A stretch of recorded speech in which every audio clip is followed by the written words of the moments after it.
Damn. I recently found out that vegetarians don't eat meat.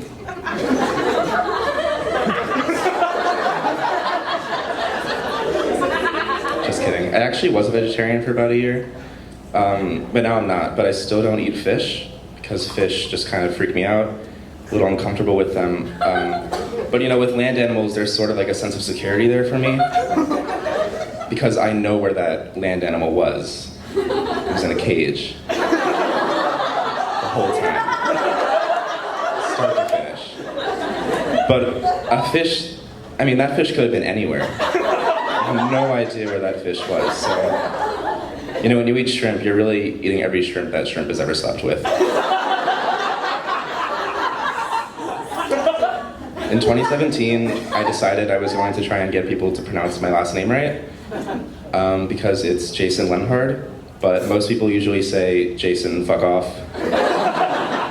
Jason, we didn't invite you. Jason, you need to stop forming toxic relationships with people you barely know. This is why you get depressed every other month. And that's not even close to Leonhard.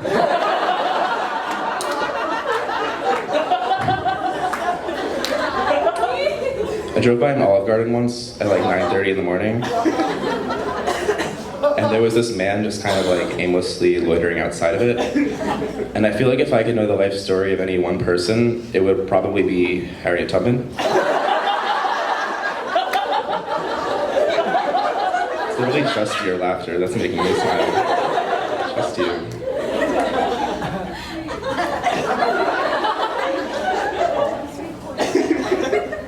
When I was a freshman, I had an acquaintance in the Muhlenberg Chamber Singers.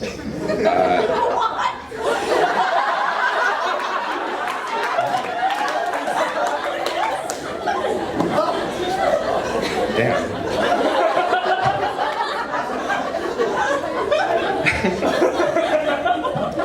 It's okay.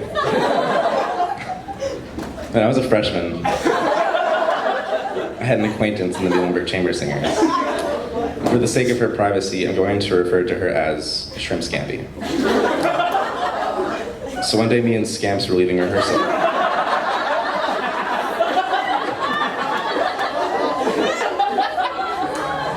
She turned to me and she said, Jason, are you gonna miss me when I go abroad next semester? And I was like, yeah, I'll be like, where's Shayna? She gave me this weird look and I was like, oh, is your name not Shayna? She said, no, my name is Shrimp Scampy.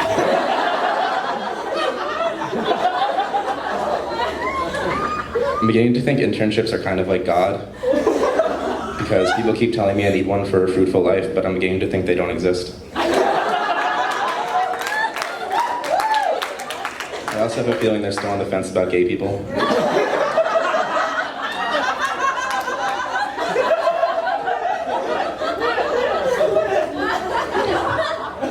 My parents love me, and I'm trying to figure out why.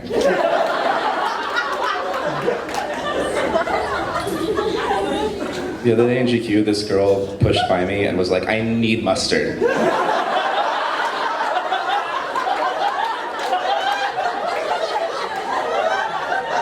And at first I was kind of offended, but then I was like, if that's the thing you need the most at this school, like, more power to you. Like, I feel like most people would push by me in GQ and be like, I need social capital.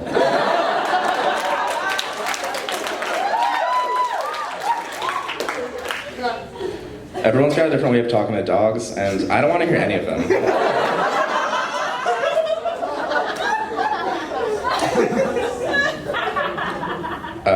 You know, they say an apple a day keeps the doctor away, but if you really needed to keep the doctor away, you could just, like, buy a gun.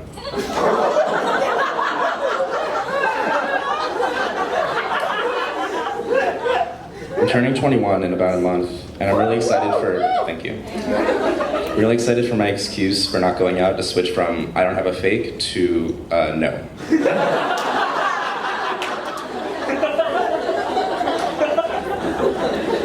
I feel like looking at hands has sort of become like a staple of sit shows. I don't really know how I feel about it, because on one hand it feels kind of unprofessional, but on the other hand is all my jokes.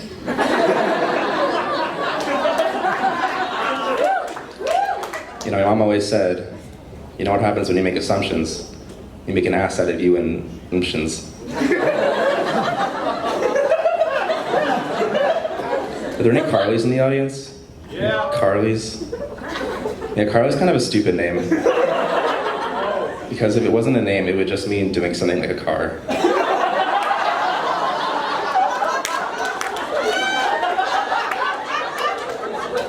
I think a lot of people like to go on their phones while they're on the toilet, but that's not really for me. I don't know, I guess I'm just kind of old-fashioned. Like, I prefer to use the outhouse. I stayed in Connecticut last summer, otherwise known as the CRWP, Center for Rich White People. Just kidding, that's Muhlenberg. No, but there were some notable differences between Connecticut and Muhlenberg. Like, not everyone was as smiley, not everyone held the door open for me. I tried to ask a professor for help, and she was like, what are you doing? I just get in my house. Why are you wearing my bathrobe? When I was in Connecticut, I stayed next to this market called Fairway Market, and its tagline was something like, unlike every other market in the world. And that kind of fucked with me. So I feel like if there's one thing I want to be consistent in my life, it's my markets.